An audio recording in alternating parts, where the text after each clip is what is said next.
అనగా దేవుని దగ్గరికి వచ్చి అడగాలి. ఏ విధంగా అడగాలి మనము? మరి విశ్వాసముతో అడగాలి.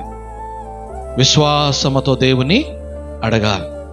సందేహం అనేది ఉండకూడదు. సందేహము ఏమాత్రము కూడా ఉండకుండగా, సందేహించకుండగా పూర్ణ విశ్వాసముతో అడగాలి. పూర్ణ మరి విశ్వాసముతో అడగాలి. ఈ వచనము చెబుతుంది, సందేహించువాడు గాలి చేత కొట్టుకొని పోవును, సముద్రం అలలా ఉంటాయి. అనగా సందేహించినామనుకో, సముద్రపు అలలు ఏం చేస్తాయండి?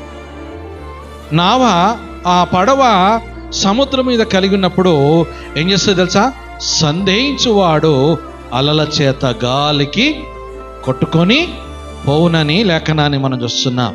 నిజంగా మన జీవితాల్లో కూడా విశ్వాసి అయిన జీవితంలో సందేహము రాకూడదు.